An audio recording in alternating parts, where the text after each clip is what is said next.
Hi my friends and welcome to this club guide for the Masters division in the California Classic Tournament. This is a new edition. This is the first time I give club selection advice for Masters, and the reason for that is that we do not have any new holes, so we just have old holes, but I will be able to assist you on this one, so I'm happy for that. Do not forget to subscribe to the channel. All these holes can be practiced on Monday, Tuesday or Wednesday in the qualifier. You can't play these holes in any of the tools because you're playing from the third tee. That's why you can see a bunch of drivers in the club selection. So we will start from hole number 1. It's Santa Ventura par 5. I'd say the Hammerhead or the Cataclysm. And the reason I put in Hammerhead here is that many people that play Masters do have the Hammerhead upgraded. I do have it in level 6, and that will work fine because then you will have the ball guide, you will also have the distance for it as well, and the distance is the important part here. Otherwise it's the Cataclysm if you go with that in the tournament.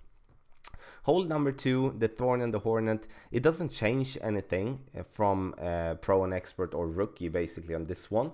The only important part here is to go past the rough in the beginning. Then you will put yourself up with a short iron because you will have enough topspin on your driver. Hole number 3, I say the Guardian or the quarterback. And the reason for that is that you will probably find yourself in between clubs. And I would say that the Guardian will be the main one. Only with headwind you will go over and play with your driver. I would say a lot of headwind. So otherwise the Guardian, use the backspin, put it and aim it and go for the hole in one. Hole number 4, I say the Sniper, and the reason for that is simple. You will in many of the cases put yourself up with a wood club for the pin, and then you want to have the ball guide and the accuracy for the pin. So then Sniper will work perfectly. Stay away from the sides, as you know, you could be put yourself out of bounds, especially if you do have a lot of side wind. That driving part will be really tricky. Hole number 5, I say the Rocket, and this is the first time I'm actually talking about the Rocket in a club guide, I think.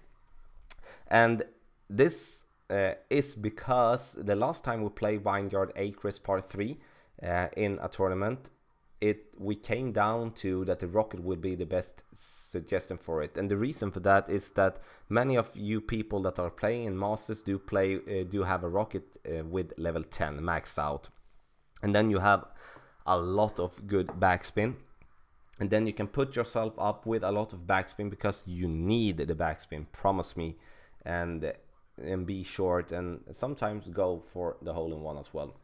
If you do not have a maxed out the Rocket, you can go with a level 6 Thor's Hammer, or you can go with a quarterback as well.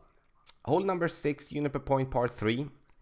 This is the one that I'm not that certain about because I haven't played this one from the third tee, but I do think that you will have you will have the driver part, especially if you do have headwind, and especially if you want to use a lot of backspin. Otherwise, wood club, you will go with the Guardian, but otherwise I say the Rocket or the quarterback. The quarterback would be the main club because then you will get the ball guide for it combined with the backspin. Hole number 7, par 4, I say the Sniper, and the reason for that is that if we do not get tailwind, it will be really tough from 30 to go past the trees. Then I suggest that you put yourself up short instead and go directly over the trees onto the green. Do not risk put yourself in a position where you will miss and put yourself behind the trees in front, and then you will have a par in your bag instead. Hole number 8, the Backbone and the Goliath. This is also the same club selections as it is on pro, expert and rookie as well, because if you do not have tailwind, crazy tailwind, you go on the right side of the bunker, put yourself up, and you will have a long iron for the pin. Hole number 9, Juniper Point par 5, last hole, we end with a par 5. This one will be a tricky one, and it comes a lot down to what type of wind we got, of course, as it is on every hole, but you need to go past the trees as you have on the right side, And I would say that the main way to play this one is to go right and curl it in left to take away the bunker. Otherwise you can go before the bunker, bounce it over, and then you will have a long wood club for the pin. I say the guardian, if you have it upgraded to at least level 5-6, I would say. Otherwise I would go with the cataclysm to have the distance, if because we can get headwind for the second shot, and then it's important to have distance for that. And again, my friends, you can't, even though it says all California Classic holes are available now in both West Coast tours, but from Masters T, you will not be able to practice these ones. I suggest that you do take Monday and pay the buy-in, play the holes, miss your pots, and so you get the practice in for it, and then you qualify for real on Tuesday or Wednesday. That is what I will do, because then I will get all the 9 holes to be able to take notes and go for the win.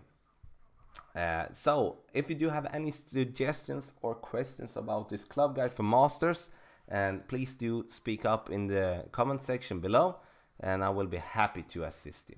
And my friends, now I will end this one, and I wish you the best of luck in the California Classic tournament.